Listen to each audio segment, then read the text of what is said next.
এইমাত্র মিজানুর রহমান আজহারীর এক বক্তব্য নিয়ে বিস্ফোরক মন্তব্য করেছেন শামসুজ্জামান দুদু। কি এমন মন্তব্য করলেন মিজানুর রহমান আজহারীর বয়ান এবং রাজনীতি নিয়ে? বিস্তারিত জানতে ভিডিওটি না টেনে শেষ পর্যন্ত দেখতে থাকুন এবং যারা মিজানুর রহমান আজহারীকে মন থেকে ভালোবাসেন অবশ্যই ভিডিওটিতে লাইক দিয়ে ও চ্যানেলটিকে সাবস্ক্রাইব করে রাখুন। যশোরে 3 দিনব্যাপী তাফসিরুল কোরআন মাহফিল অনুষ্ঠিত হয়।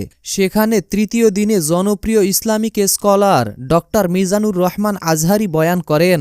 সেই বয়ানে তিনি বলেন, ইসলাম থেকে কোরআন থেকে প্রেসক্রিপশন না নিলে জীবন সুন্দর হবে না।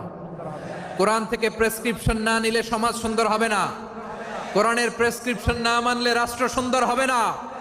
কোরআনের প্রেসক্রিপশন অ্যাপ্লাই না করলে শুধু দুর্নীতি দমন কমিশন দিয়ে দুর্নীতি বন্ধ করা যাবে না।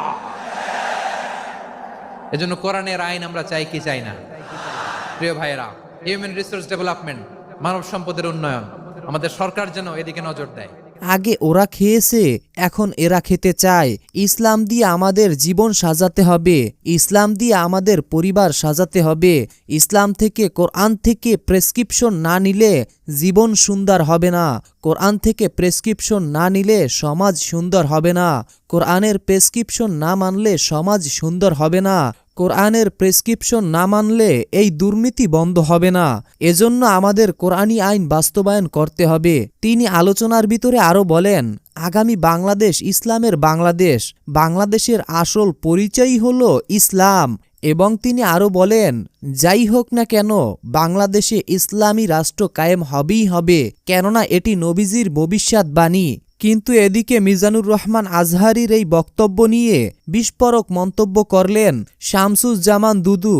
শামসুজ্জামান দুদু একটি বৈঠকে তিনি এই কথা বলেন, বিএনপি নাকি ওই যে কে যেন আজহার নাকি মাজার একজন আছে, আগে ওরা খাইছে এখন এরা খেতে চায় না, কি বলছে না? আইরে রাজনীতি করবেন স্বনামে আসে, আড়াইলে আপনার লেগে রাজনীতি করেন, জামাতে জয়েন করেন, আপত্তি নেই তো, অন্য একটা দলে জয়েন করেন। আমার কাছে কথা খুব পরিষ্কার, এখন খুব পরিষ্কার করে বলি, বিএনপি গরিব মানুষের দল, মধ্যবিত্তের দল। এই কে যেন আজহার না মাজার, আগে ওরা খেয়েছে এখন এরা খেতে চায়। মিজানুর রহমান আজহারীকে শামসুজ্জামান দুদু বলল, তুমি জামায়াতের সঙ্গে যোগ দাও, আর তোমার বিএনপির উপরে নাক গলানোর কোনো দরকার নেই, কারণ আমরা 2-3 দিনে রাজনীতিতে আসিনি। যাই হোক, মিজানুর রহমান আজহারী অনেক বড় ধরনের একজন বক্তা।